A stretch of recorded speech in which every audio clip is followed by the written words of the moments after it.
Hi there, my name is Richard Petrie. I work with a lot of top professional sports people, a lot of top business people, and I want to cover something today which is it's an amazing little concept, little understanding that's going to help anyone achieve their goals a hell of a lot faster. So I just want you to think, has there ever been a time maybe you've set New Year's Eve goals, resolutions, and you decided you were going to achieve this goal and you found a month later you hadn't done anything for it? Or maybe you tried to lose some weight. A lot of people tried to do that, and you started on a course trying to do it, and you found you couldn't do it. Maybe you're going to try and get fit. Maybe you're going to try and make more money, something like that. So you have a goal, and then it's almost like your habits or your old ways of thinking have stopped you achieving it. So what I'm going to show you very quickly is why that happens and what you can do about it, and this will make a massive difference in helping you achieve and get what you want to do.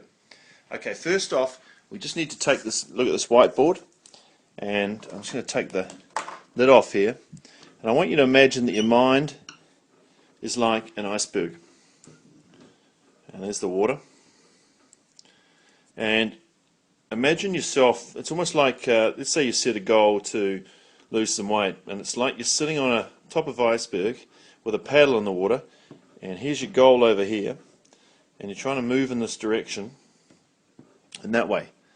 But I want you to imagine what happens when you try and, let's say, lose weight. What happens if the current is drifting this way?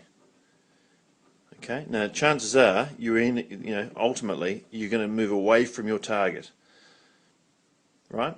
So what's going on? I mean, what's this analogy, and how does it help us understand trying to achieve goals? Well, I just want you to look at. There's two parts to this iceberg here. There's the top bit up here, and just want you to imagine this is like your conscious mind, okay? And then down below is like your subconscious. And we all know we've got a conscious mind and a subconscious mind, but most people aren't particularly familiar with this part down below the waterline. We're all pretty well aware of this and how that operates, and most people try and convince themselves to achieve goals by using logic and reason.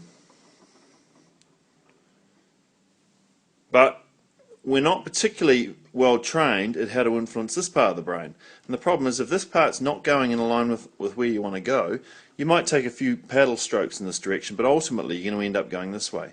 So the question is, how do you communicate with the subconscious part of the mind down here? How do we get the arrows turning around and going back the other direction? Well, the secret is these two parts of the brain speak a different language. And as I said up here, this part understands logic and reason, but unfortunately if you try and speak logic and reason to this part of the brain, it won't understand. It's like speaking to a Frenchman in English. He won't understand, and he'll carry on going in the same direction he's always doing. The secret to communicating with this part of the brain is to speak the language it understands, and then it works on images and emotions. So there's an impact. These images have an effect on emotions, and emotions have an effect on the images. So sometimes if you've ever seen a scary movie and got scared, even though you know they're just pretending, it's not real, it's just pretending, then you'll still end up getting scared. And you might decide to turn the TV off for 10 minutes or go make a cup of tea because you're being scared, even though logically you know they're just pretending. Because this part of the brain does not understand the difference between what's real and what's imagined. So it will react as if it's really happening. Now the secret to communicating with this part of the brain is through images, emotional images, and if you put the right emotional images in, it doesn't matter so much about the logic, but if you plant in, let's say this is us creating some images here. If you slot in the right emotional images, then you can start to redirect this part of the brain in any direction you want to. And the secret is, that's why visualization works so well. That's why meditation can work well. But if you're slotting in pictures here into this part of the brain, it'll start to reshape this and move it in any direction you want to go. Now, the problem is, most people aren't particularly good at visualization.